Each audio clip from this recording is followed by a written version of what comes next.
My name is Amos White. I'm with 100K Trees for Humanity, an urban reforestation nonprofit that focuses on community organizing for resiliency. I just spoke about how to take community organizing, tree planting to scale in our American cities. Right now, our cities are under-treed. In California, our average tree canopy is about 13%.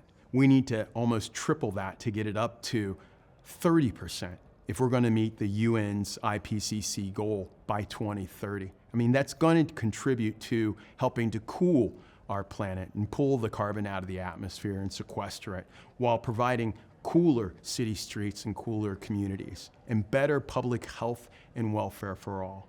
Our model and initiative to plant trees at scale focuses on community organizations, community organizing, and institutions, and supporting them to plant trees at scale, to be the stewards of trees in our communities. And I think by focusing on more investments, climate investments, on the community organizing aspect, that's what it's going to take to heal our planet, by healing ourselves, by getting our own hands in the ground to help plant the planet one tree at a time.